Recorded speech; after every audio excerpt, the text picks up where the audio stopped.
All righty, I think we can go ahead and get started. So thank you guys all for joining today. We're excited to dive deep into the iOS 14 update with all of you. Nothing like a good shake up at the beginning of 2021, but I think the changes are in some areas there's some big changes coming, but it also represents some opportunity. So the way that we're going to structure this webinar today is first, Baris is going to go ahead and walk you through the technical changes of what's happening between Apple and Facebook so that everyone has an understanding about kind of what's going on the back end and kind of forcing everyone to take some changes. And then after that, I'll walk through what it means for advertisers and Facebook's recommendations on what to do next. There's honestly not a ton that people know right now because it has not actually launched yet, and we won't know the effects of what some of these changes will mean until after we start seeing how they work for everyone. But these are, this is what Facebook is putting together. And like I mentioned before in the email, this is something that's going to affect all digital advertising platforms. We're specifically focusing on Facebook and Instagram today because that's where most of you are focused right now. But this will cause a little bit of a shakeup just across the total digital ad spectrum. We're going to hold time for questions at the end. And we have some uppercase people on the chat. So if you have specific questions, you can chat them in the Q&A section or in the chat section. So we'll be pausing at the end to hopefully take some of those questions, and then we'll meet with all of you, I'm sure, individually to talk through all of this in more detail. And this is being recorded, so if you want to share it with other team members afterwards, feel free to send it along after. But Baris, I'll pass it over to you.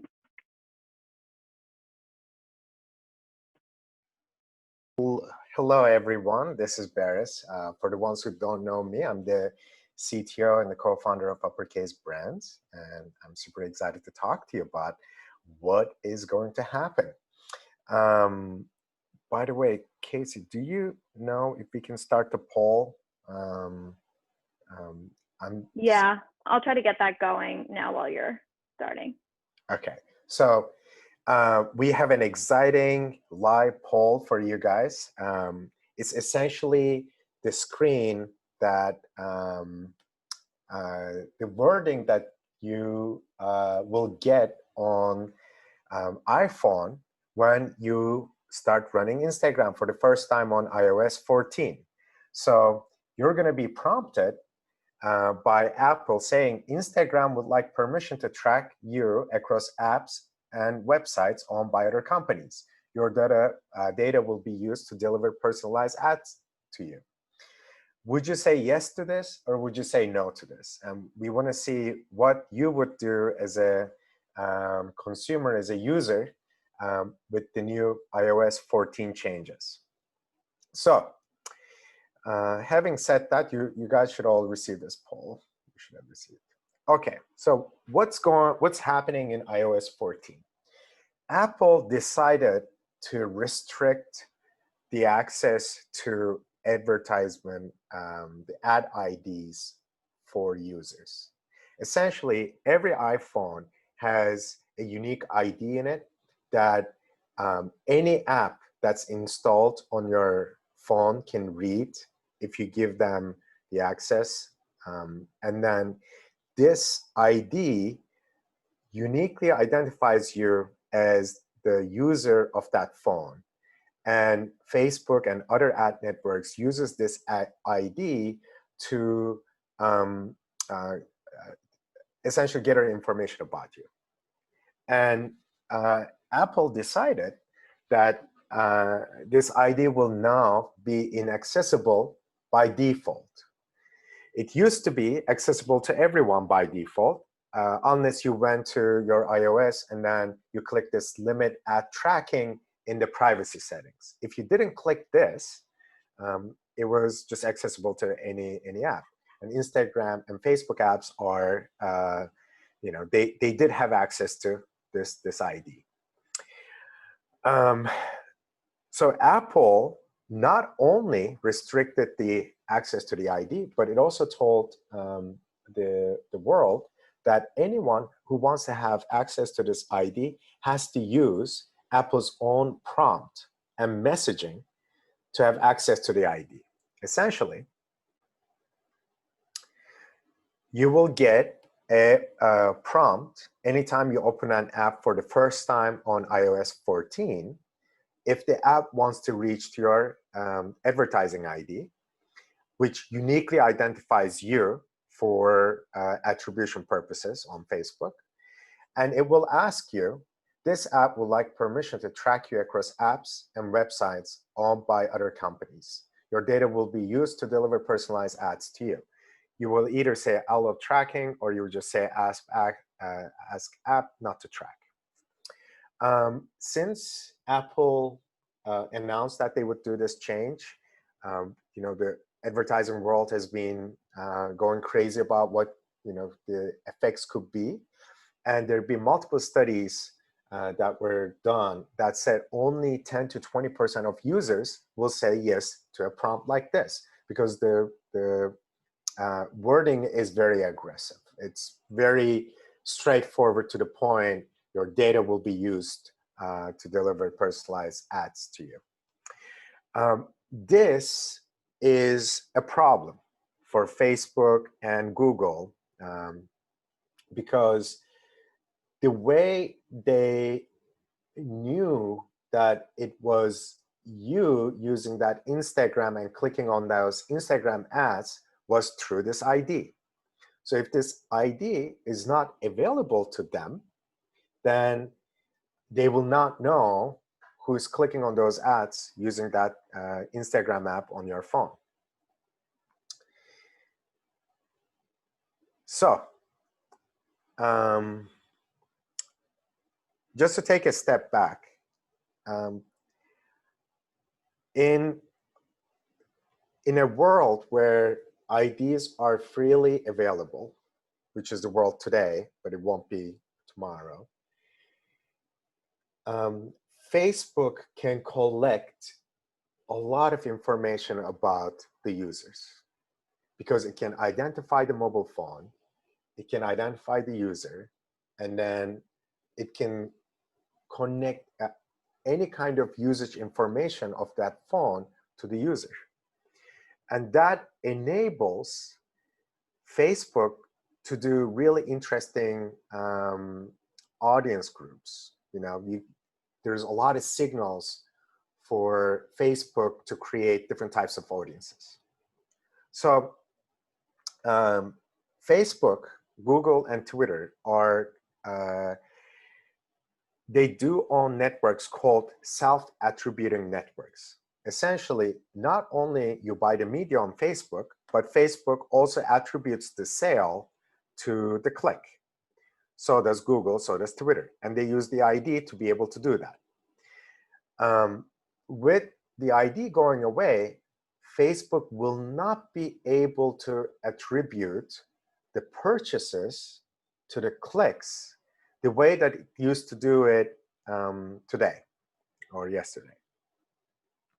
They are all forced to use a third party, which is Apple's own Scott network. So essentially what Apple is telling them, I'm not going to tell you the ID of the phone, but I'm going to give you a bunch of information about this click and this user and their actions, and I'm going to delay this information to you. So in the past, Facebook could get that information immediately. As soon as someone goes to a web page on their phone, scrolls down and then clicks a bunch of things and then does a product view, an add to cart, and a purchase, all of this information was associated with the mobile user ID, the ad ID, and it was just sent to Facebook immediately. But now Apple is saying, no association. So all of those clicks, add to carts, product views, etc., I will just collect them all. I will associate it with the publisher ID and then with some metadata, and I will delay it for a certain time, and then I will send it to you. This is bad news for Facebook and Google, both of them, and Twitter, of course, because in the past, they owned everything. They owned, starting from the user ID, they owned every single action of the user, and they own that data. And all of a sudden now, they're being forced to use a third party to get all this information.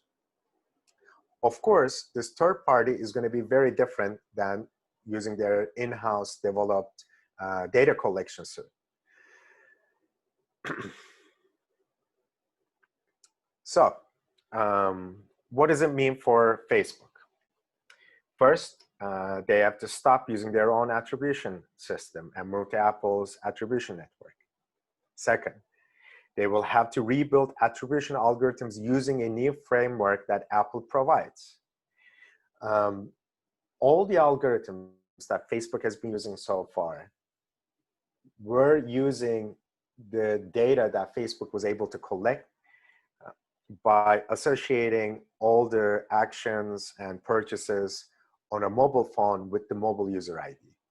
Now that that association doesn't exist anymore, in order to associate any kind of actions to a user, they will have to use Apple's data.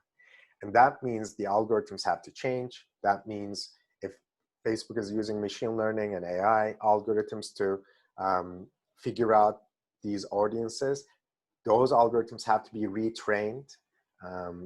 They have to be recoded. And this has to be done in with less granularity because there's now less information coming through Apple. So this is a big change for Facebook, Google, and Twitter. It's a big slap in the face for them. And just to underline, I'm going to be talking about the changes and how it's going to affect Facebook, Google, and Twitter. And Casey is going to talk about how that's going to trickle down into the agency work and how it's going to affect you. So my talk right now is only about the changes that Facebook as a company has to go through. So now Facebook, in order to do attribution correctly, in order to give you the right ROAS number, when you're talking about ROAS 3x, 4x, etc., it requires Facebook to know when someone on a mobile phone purchases something after they see an Instagram ad or a Facebook ad. But now they won't have that ID. And if they don't have the ID, how can they know that that person using that Instagram ad is a certain user? So there's a lot of speculation about it. And the obvious helpers in this case is emails. If you think about it, on an Instagram app, imagine yourself using the Instagram app, you just open iOS 14, the prompt came up and now you said, no, I don't want to be personalized. I don't want personalized ads. I don't want to be tracked. And now you just go down, you see an ad, you click on it, and the ad asks for email. And you enter your email. The moment you enter your email, Facebook knows that that Instagram app is being used by the owner of that email. So now they know, they associated an ID with you. It wasn't the mobile ad ID, but it is some ID. And then they can know that it's you. There's also some other speculation about them using phone numbers. So if you open and if you clicked on an ad, a lead generation ad, and then if you gave your phone number, they know now it's that phone number you entered is the phone number where they can reach you. And recently, they pushed a privacy policy change on WhatsApp. So there's also speculation that they're going to be using all the phone number data that they collected, they harvested through WhatsApp to as a signal to identify people. So for Facebook, this change is very dramatic, but they will recode and reorganize their algorithms and platforms to use other signals like email and phone number to be able to associate purchases on a phone with the user itself.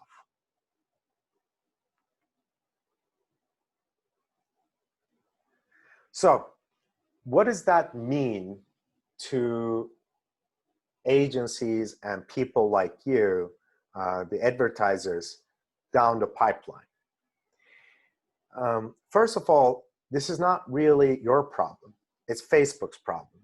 Facebook, as an advertisement platform, has to figure out a way of doing the attribution correctly. So it's an earthquake for them. So what's the size of this earthquake?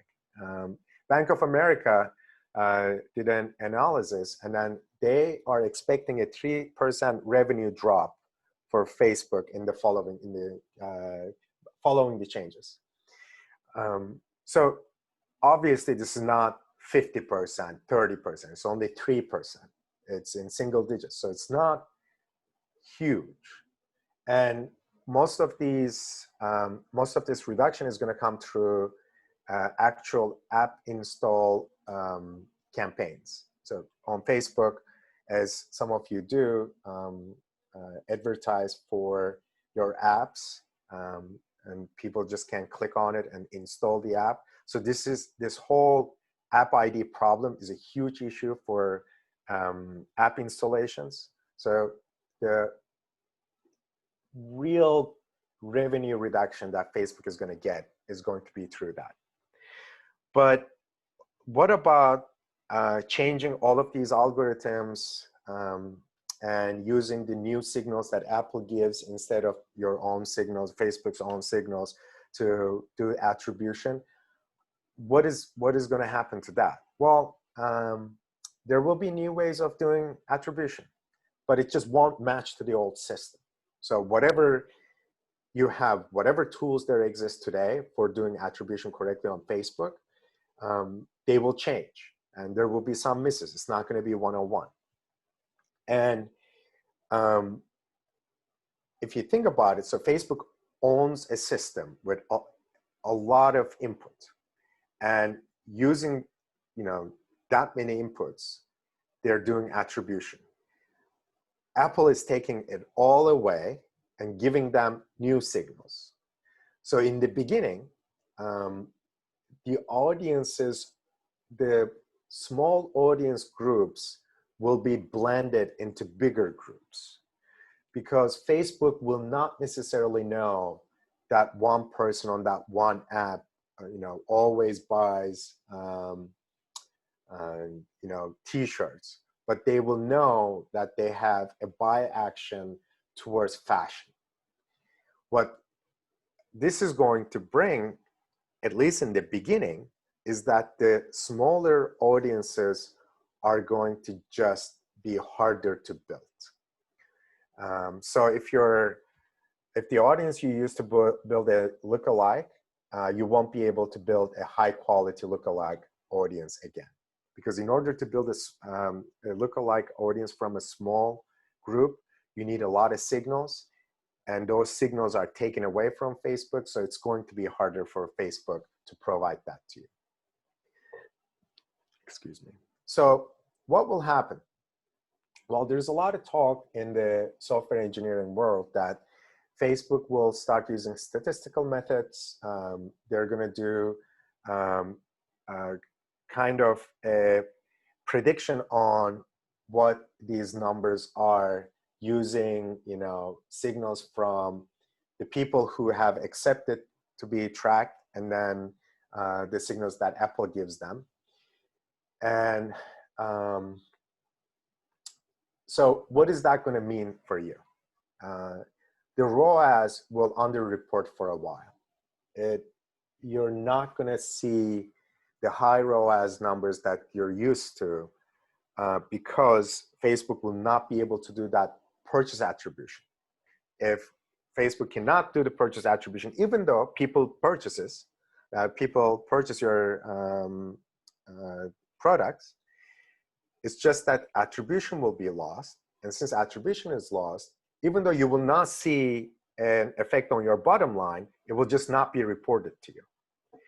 The customer acquisition cost will over-report for a while. The costs will look like that it's higher than it is because, again, you will not get that conversion report from Facebook for that person that converted seeing your ad. So it will change CPM prices by jiggling it. So CPMs may go either way. So we do know, as a matter of fact, that the audiences will change. Some audience segments will get bigger, some audience segments will get smaller, some audience segments will join with other audience segments.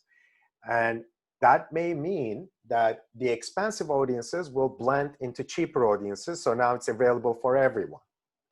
Or it could also mean that the cheaper audiences will blend into more expensive audiences, and then it will be more expensive. So it could go either way. But we're thinking that the CPMs may get cheaper. They may get cheaper because now you don't have the fine granularity of targeting people. So your ads are going to be, in the targeting section of your ad, you will not have that many levers. You won't be able to specify the targeting very well. Thus, you will be seeing your ads will be presented to a larger audience group, and your ad itself, the copy itself, the creative itself will have to do the trick for targeting. And Casey will talk more about that in her talk. So this actually creates opportunities for you.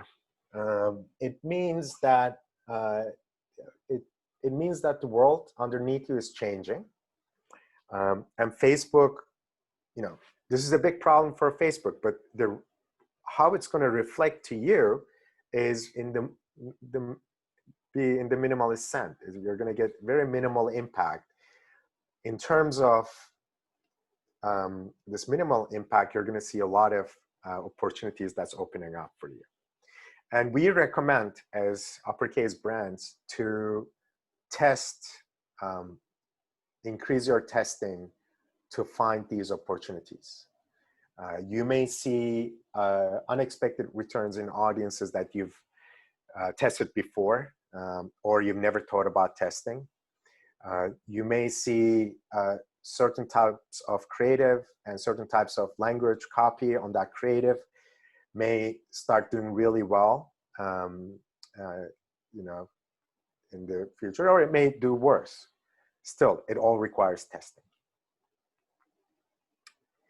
I have some notes here for further reading. It's a very thorough technical explanation, and I'll put it on the channel on the Zoom as a chat for any one of you who wants to read about this. Well, with having said that, thank you so much. And I'm going to pass it to Casey. Casey, are you there? Yeah, I'm there. Thanks, Baris. All right, I'll just pull up the next portion of slides. I'll share the results of that poll that we just did. It looks like it's you guys are a little more likely than the average group to share your information, which makes sense.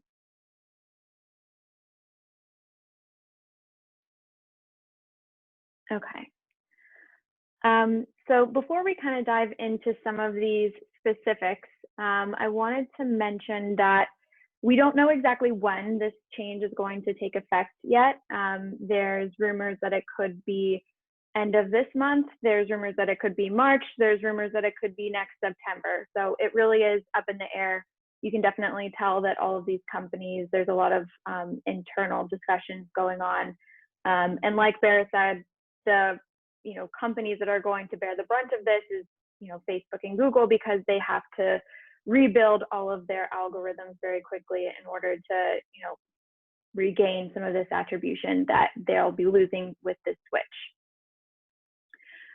So this is kind of an overview of what Baris just said, and this information is coming specifically from Facebook. So the next few slides are information directly from them around their response and about specifics of what this means for advertisers and how this will change our day-to-day on the platform. So Facebook will be adopting Apple's prompts on Facebook and Instagram. They have mentioned that they might potentially be adding a pre-prompt with different language. Like Baris said, 10 to 20% of people opt into this as it is, but when they're with these other studies, they've phrased the question differently and they've seen very, very different results. So that's something that they're considering. This is Apple's new protocol for attribution. It's called PCM. It's called private click measurement. And PCM significantly restricts the data that can be shared across businesses and platforms. So Facebook's response to this is pretty significant because of this effect right here with Apple's platform. So it does not support app-to-web conversion measurement. So if you see an ad on Instagram and you click to the website to make the purchase, it does not support the conversion measurement there. It also does not support cross-domain measurement. These two things do not work for Facebook because clearly most of their ads are served through apps. So app-to-website is essential. Because of this, Facebook is launching their own event measurement system. It's called Aggravated Event Measurement. And this will support app-to-web attribution. And it does enable for some flexibility for other like privacy propositions. So this is what Facebook right now is scrambling to build.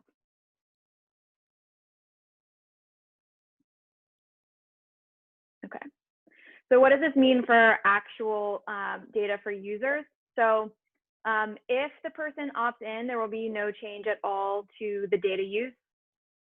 And if they opt out, we'll start receiving the limited use data from the AEM system. And this restricts what we see, it aggregates it, and it delays it. So to account for this, Facebook has to make significant changes on the advertising system, and this will broadly impact the targeting, the attribution, and just generally the results of the ads.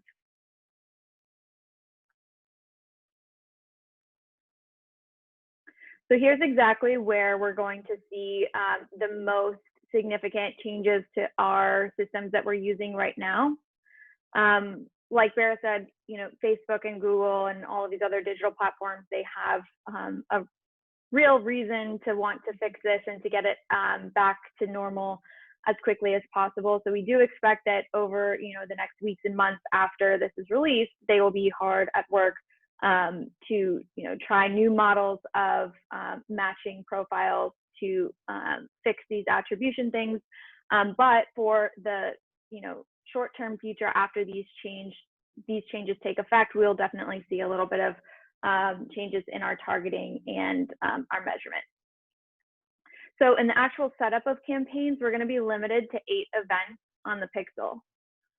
Right now, we can track hundreds of different events. We can set up custom events, and it's kind of the sky's the limit on the Pixel. But after this, there will be 8 event limitation, and actually all of these things will be going into a little bit more detail in the future slides, so I'll kind of just give an overview right now. In optimization and targeting, the conversion window is going to change slightly. They're going to be removing some of the longer attribution windows. This actually won't affect us too much because we already use the 7-day one-click attribution model for most of our campaigns, so we're already on what they're going to be optimizing for in the future, but this will still change some of the reporting.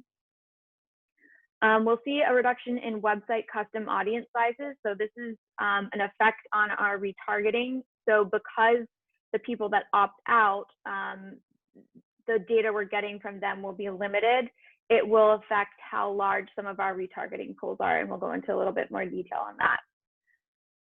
And then in terms of measurement, like I just mentioned, that conversion window is going to change, so we won't be able to see the 28-day attribution anymore. And it will also kind of mess up the conversion event breakdowns from like add to cart, initiate checkout, purchase, because as you'll see in the next few slides, for people that opt out, only certain events are going to be reported back. And so that's going to kind of change those ratios in what's reported. Okay, so diving into these different things. So the 8 event limitation, so some example impacts of that is if you have a different, like multiple pixels across different websites that use the same domain, but like different variations of that domain, like different landing pages or even different websites for different regions, you'll be limited to 1 pixel for all of those.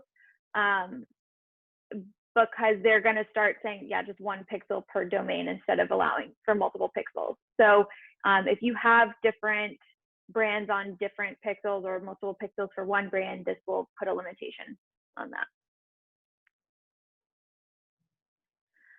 One thing that we're going to do or need to do as a next step is actually verify our domains. This is actually an action that we can take now or will be available pretty shortly. So this is something that we'll start doing, actually verifying the domains.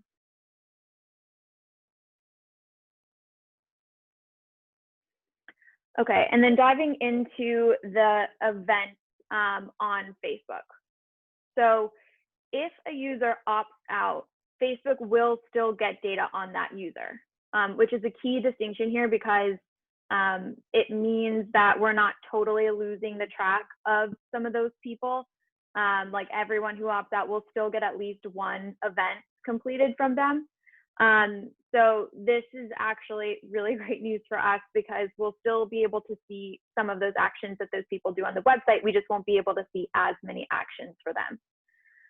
So this is a mock-up from Facebook of what they're planning. Basically, we're going to have to prioritize different events for the website. So whatever the furthest event that the person completes, that's what will be reported back to Facebook. So if somebody makes it all the way through to purchase, we will see a purchase conversion. If they only make it to add to cart and we rank that as, you know, the 2nd or 3rd most important pixel event, then that's the event that we'll get the data for. But if that person makes a purchase, we will not see the data that they also added to cart, that they also browsed certain pages, all of that we won't see anymore.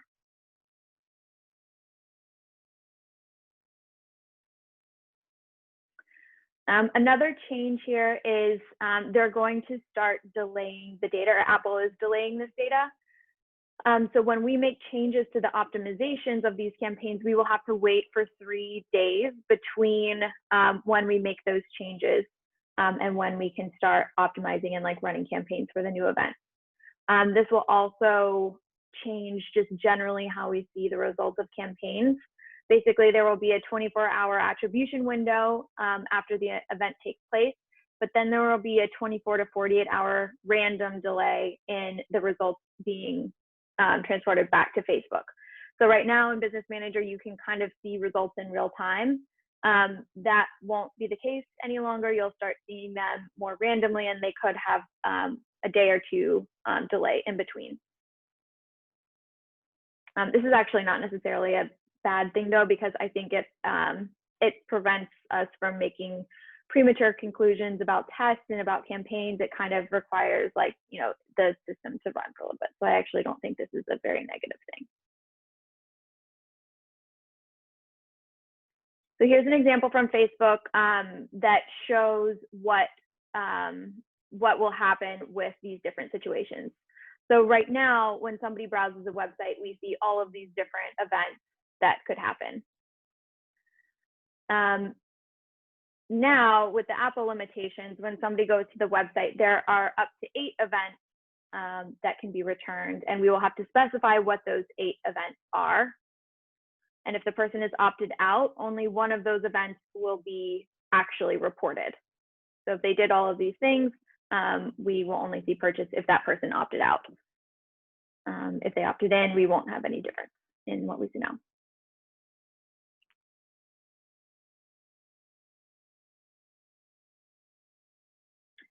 So in terms of the event attribution and the optimization and targeting, this is definitely going to create declines or artificial declines in performance of the campaigns, because we'll stop seeing a lot of the actual attribution data. We may also see some declines in performance more generally, that are actual declines, not more of the surface level, just because all of these optimization algorithms are going to be undergoing a huge shift. And anytime historically that these platforms have had major shifts or changes to their platforms, there's been kind of like little shock waves of the algorithms getting back on track and relearning what they need to relearn, because they're going to be losing some of that data. So we do expect that there may be some changes in performance as these algorithms kind of snap back into action. But as soon as that starts happening, it'll probably get better day by day. It will be more of an artificial decline in performance, just because we're not going to be getting the full scope of the events that are happening. This will also create some challenges with retargeting, because if we're not seeing some of the page view data that we used to be able to see, that's where we could have to make some changes. If we had like a 7-day website visitors, we may not see that whole group anymore. We do think that this is something they will fix. Like it's a huge part of these platforms. But until they get some of those other matching systems in place, like Baris was going through at the beginning, we could see that the retargeting faces some challenges. This is also why it's very, very important that we are prioritizing getting any sort of identifying data like email addresses and phone numbers once they do get to the website. This also could create challenges for the prospecting, just because since this is a massive change to the algorithms, the way that they see these interest targeting could change. But more importantly, the lookalike audiences, if we're comparing against different pools of data, or we have less data to feed Facebook because we're limited on what we're getting from some of those events, that could impact the prospecting until some of these changes shake out, and until Facebook or other third-party options come around to resolve that.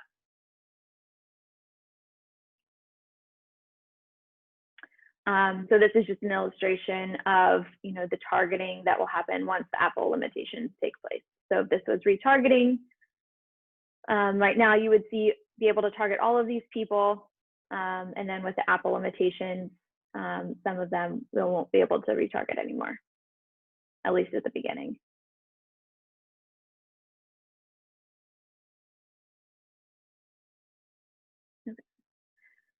So we're going to see fewer reported conversions at the beginning.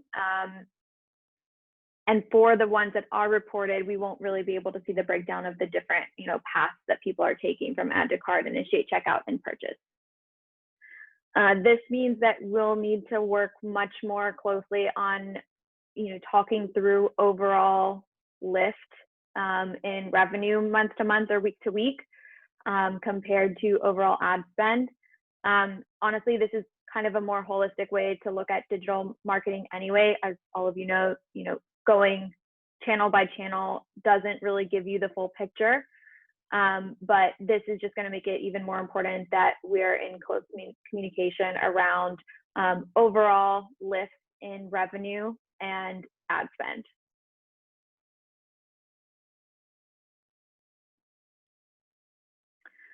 So in terms of the attribution changes, like I said, this actually won't be too big of a change for us.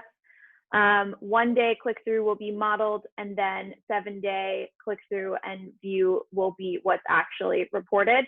And then both 28 click and view will be going away, and 7-day view will be going away. These are not really things we use too much to begin with, but this will be going away.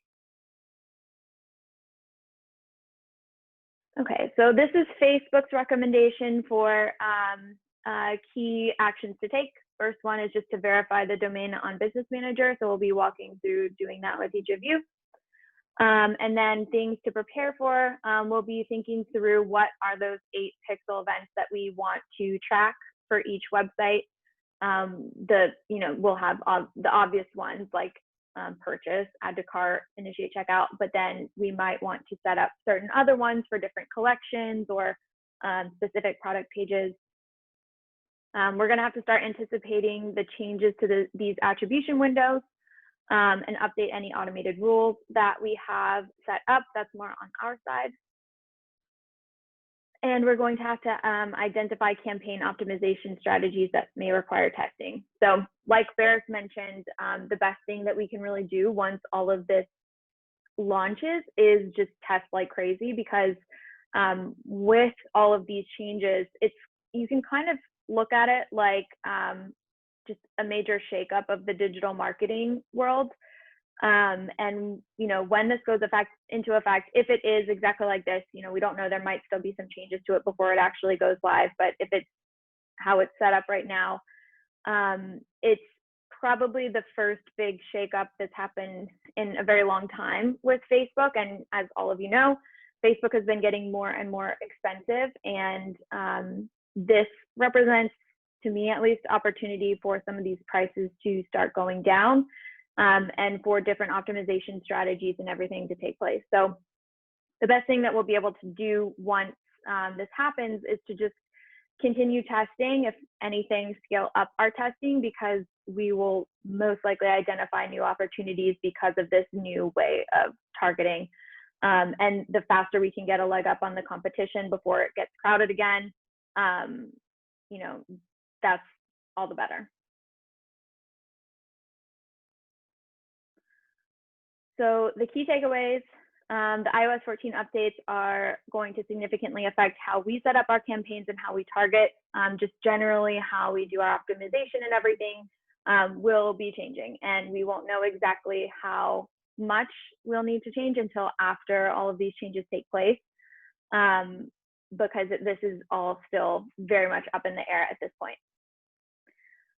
It'll be very, very important that we all work together to look at overall revenue lift compared to ad spend, and kind of attribute different, look at the percentages spent on different platforms, and recognize that, all of these platforms at this point work together.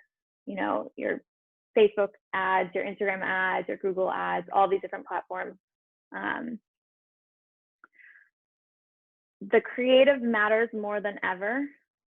So like Baris said, because some of our targeting could be limited, using creative that speak directly to certain audience segments will be very important.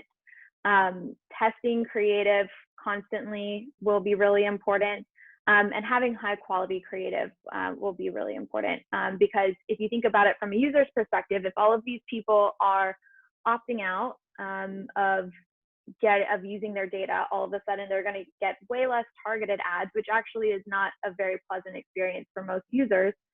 And if our creative stands out among all these other random ads that they could be seeing, that opens up opportunity for us. So we are going to be focusing even more than we already were on creative in 2021. We'll be doing larger scale A/B testing after iOS launches to uncover new opportunities. It's super important that you make sure your website is prioritizing email or SMS collection now, making sure that's front and center, making sure you have a really clear, easy way to collect that, because that will be what helps us to do some of our retargeting, especially at first, once these changes take effect. And to also keep in mind that the shift opens up new opportunities. The good news in it is that, it's not going to reduce the number of purchases that you're going to get. The targeting might change a little bit, but I don't think it's going to, change that drastically. We've been using larger audience segments for a long time now, and that's been working great for a lot of advertisers, especially if the creative really stands out.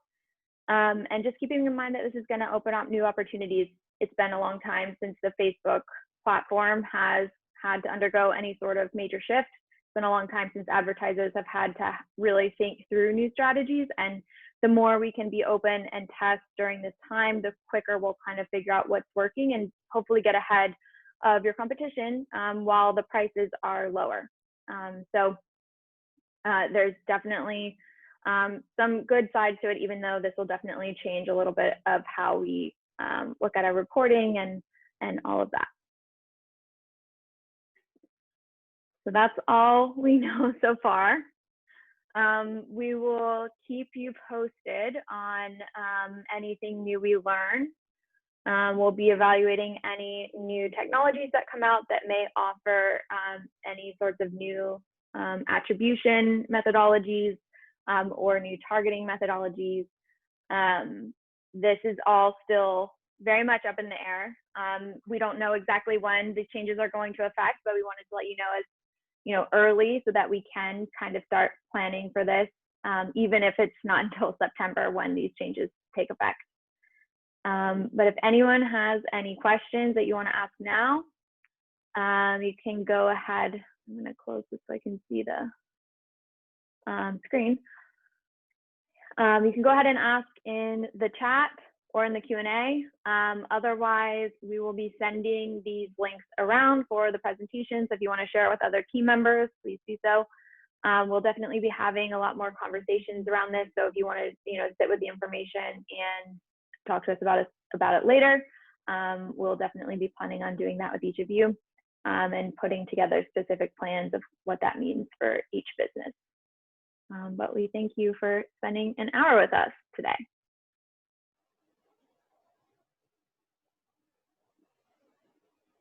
Looks like so far, no questions.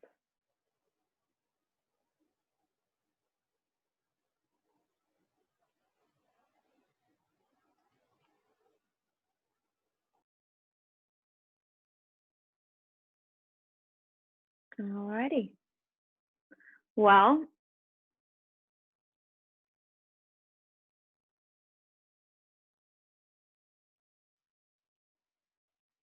I get a question from Jake. So Jake is saying, I'll take that question. Initially, this seemed like Apple was trying to help protect consumers. After listening to your talk, it feels more like they're looking to be in control of our data rather than allow Facebook to be the arbiter of what happens to it. Thoughts on that? That's absolutely correct. They're actually democratizing the ad networks. What they're doing is they're taking the rug away. They're taking the rug from under Google and Facebook, and they're forcing them to use the same signals that any ad network, there are smaller players in the ad networks other than Google and Facebook. But Google and Facebook act like two monopolies. And essentially Apple, the way that it's perceived in the tech world is what Apple is doing is telling both Facebook and Google that Apple is going to be the arbiter of all the data they can see, and whatever advertising algorithms, matching algorithms that they're going to build, it's going to be built on the same signals that everyone will see. So that's what they're saying. Does this protect the user? It does protect the user from some privacy perspectives, because now, it's fewer signals and people can be tracked only in certain way. But then who's checking that? Like, who knows whether Apple next year comes up with another system that supports 1,000 signals instead of 100, and is as sophisticated as Facebook's today. I mean, the platform is being developed for so long, but Apple is just going to start doing this as of this year. So yeah, it's an interesting situation.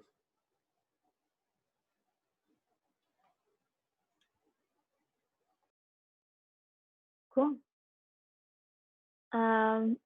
think that's all the questions. So we'll go ahead and wrap that up. We're about at our time anyway, but truly appreciate all of you guys taking the time to watch this. A lot of information and some of it is very technical, and we appreciate it because we're all going to be working through this together. And the more we're all on the same page about what's happening, the better we'll be able to all strategize around it and come out on top of these changes. But hope you all have a great rest of your day, and we'll follow up via email. Yeah. Thanks. Yeah, thank you, everyone. Thank you, Peter. Thank you, Meg. Bye.